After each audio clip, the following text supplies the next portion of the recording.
Hello everyone, in this tutorial I'm going to show you how to create a real application cluster in Azure Cloud using our launcher tool.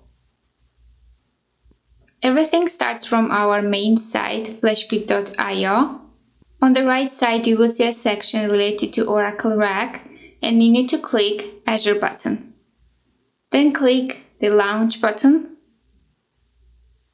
On the pop-up window you will see two buttons, one for 2 RAC nodes and another one for 3 RAC nodes.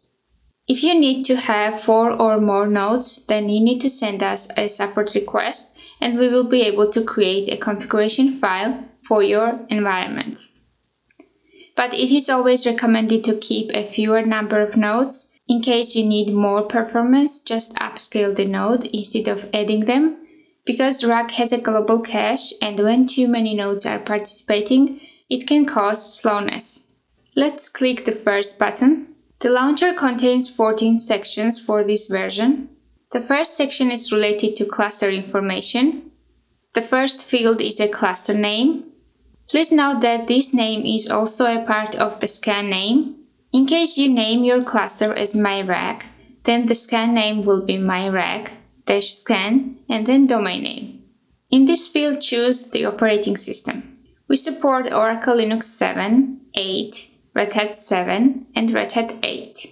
We have a benefit for our customers. If you choose the trial version of our software, we can refund our fees at the end of the month. Please note that Azure still charges you for using VMs. We can only refund our fees. Select the time zone of the servers here. In the key field, indicate a public SSH key. The corresponding private key will be used for connecting to the cluster nodes. If using Azure Managed SSH keys for accessing VMs, then leave this field blank. For more information about the key format, please see our knowledge base article. This is the format we accept. If you use Parigan for generating key pairs, then you need to reformat it. The second section is related to the database version. The first field is the installation mode. You can choose between RAC, single instance, or no database software installation. If you choose the first option, then no RDBMS software will be installed, and you need to do this step manually at the end of the initialization. But we prefer to do this for you and let's choose RAC option here. We support several versions of database software starting from 11.204 up to 19C so far. You can have Enterprise Edition, Standard Edition, and Standard Edition 2. In the database and GI release update fields, choose the release update that will be applied to each home. Note that it's highly recommended to read all text written in the label section. For example, for ACFS support on Oracle Linux 8 and Red Hat Linux 8, an additional GI patch is required. Please see corresponding Oracle note. Based on the answers in the previous section, we generate the list of files that are necessary for the installation. These hyperlinks will forward you to the exact location of the file, but for downloading them you need to have an Oracle support subscription. The first file is 19C Oracle Home. The second one is GI Home. The third one is the patch for GI release update. The next one is OGVM patch. And the last one is OPatch version that is necessary to apply these patches. Please note that we don't have a database release update in this list, but I can say that GI release update contains RDBMS related patches inside, and we will use it while patching the database home. To make this file accessible for the installation, you need to create a blob storage container and upload all files inside. Indicate the container location in the following format in this field. I will enter the demo URL to proceed, but you need to indicate the real one. If public access is enabled for the container, we can verify the uploaded files. Please note that we cannot check the content of the file until the real apply process starts. We can only check their names in this phase. Make sure that these files are not corrupted, otherwise the installation fails and you need to redeploy. If you are using a private container, then uncheck this box because we will not be able to access and verify them. For instructions on how to configure access to a private container, see our knowledge base article. Please read the content carefully. The fourth section describes cluster nodes, where you can indicate node hostname, AZ distribution, and VM type. To distribute nodes into AZ, you need to identify if the target region supports availability zones using this link. These are regions that support availability zones.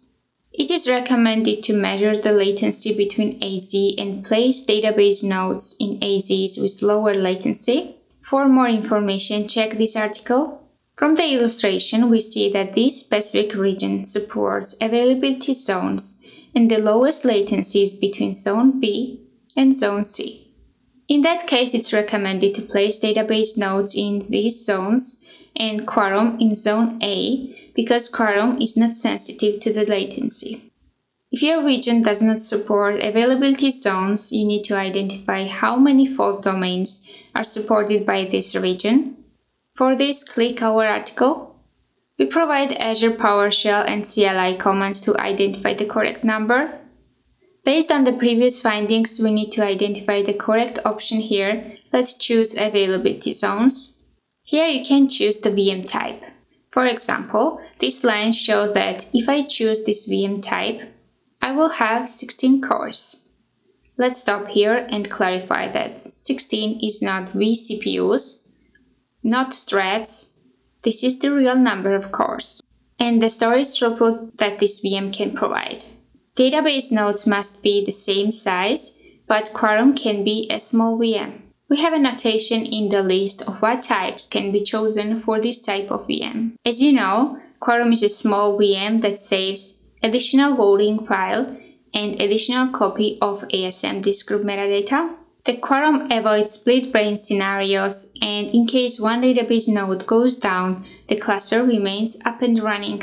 In 2-node cluster, we have additional Quorum nodes, so total we have 3 nodes and the cluster remains online when 2 nodes out of 3 are online. In the storage section, you should indicate the disk group names that will be used in your cluster.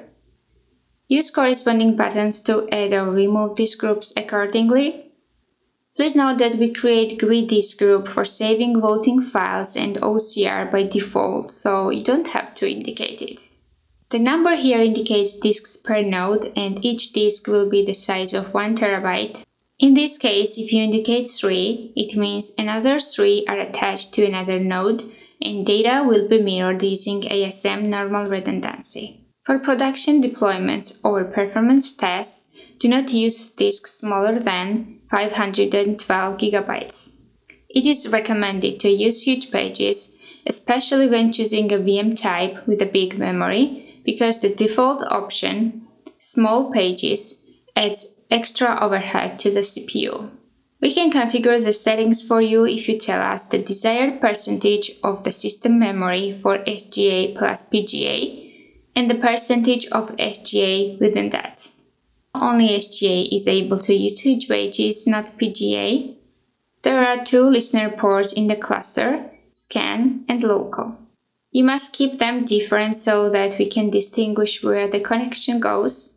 Let's choose the default option. In this case, 1521 will be used for scan listener and 1522 will be used for the local listener. In the network section, we have an option that is not checked by default to create a VNet and all necessary resources such as a subnet, NSG, and so on. For this, you need to check Create New VNet checkbox. In case you are using an existing VNet, which is a common practice for production clusters, you need to indicate the VNet resource group, VNet name, and subnet name. If NSG is attached to the subnet, leave this field blank, otherwise indicate NSG here. The NSG must be in the same resource group as VNet. In this section, indicate all application security groups if you are using an existing VNet. Also, keep in mind that in case of using an existing VNet, you need to make sure that the following access is open. All traffic between cluster nodes open for inbound and outbound. TCP ports 1521 or customized scan listener port, and 1522 or customized local listener port for client and application server access, and TCP port 22 for SSH access. For testing purposes, you can also assign public IPs to the VMs, but enabling them is not recommended for production clusters. Most probably, you will use VPN for accessing them. I will create a new VNet for this cluster, and because it's for testing, I will also assign public IPs. In the DNS section, indicate the domain name and list of DNS servers. Keep this value here and add your list after this. The IP written here is used for Azure provided name resolution for external host names. Specify email addresses where alerts will be sent in case of failure during cluster operations. If you enable the checkbox here, we will be able to receive notifications about your cluster's health so that we can proactively notify your team and suggest useful recommendations. For this, you need to enable outbound HTTPS traffic to this address. In this section, you can assign tags to your VMs and disks. Do not use name or cluster tags. The responsible person for this cluster should fill in details here. Validate the configuration. At the end, you can download the configuration file, which can be used later to redeploy the same or similar cluster. We have an option to upload the config file that was saved previously so that you don't have to re-enter the values. As you see, we have already generated an RM template that will be used for creating resources in Azure, which can be downloaded from here. When you click Launch FlashGrid, you will be redirected to the Azure portal and you need to log in with your credentials. Indicate the existing resource group or create a new one. If you are just testing, for simplicity, you can create a new resource group and place the cluster resources inside.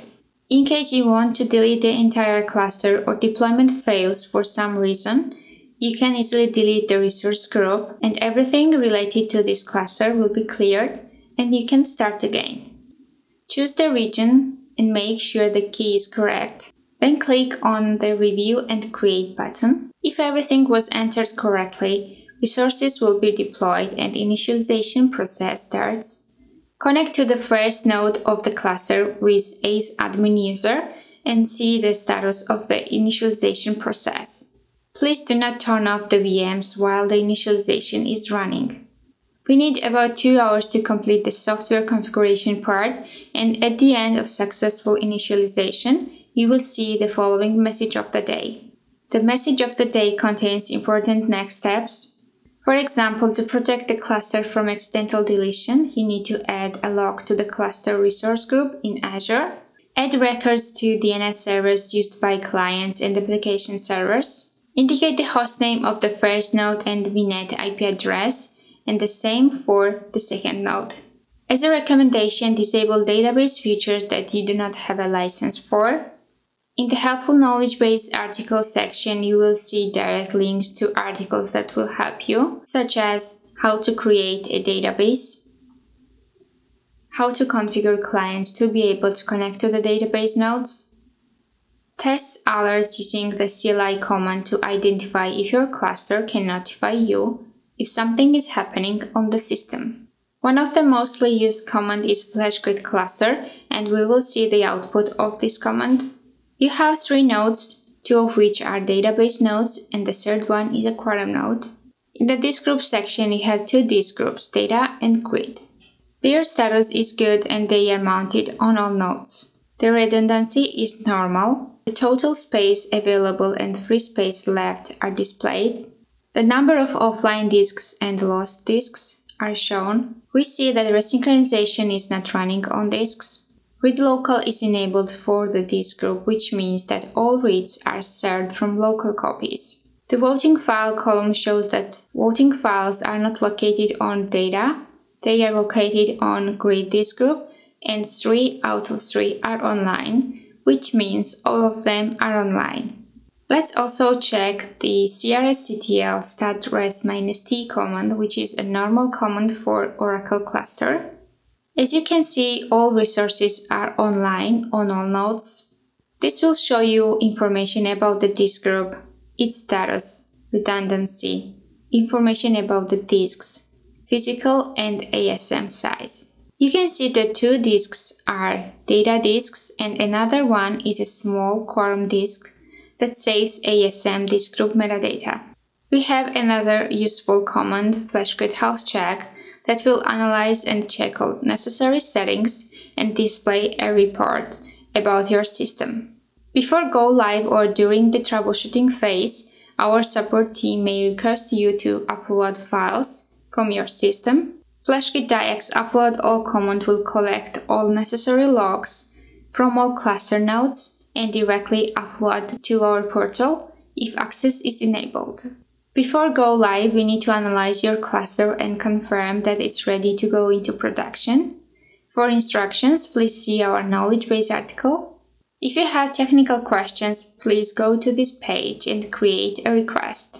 You can also navigate to our main site and see our contact details. Depending on the question type, you may need to contact sales or technical support. Please feel free to contact us. We will be more than happy to help you.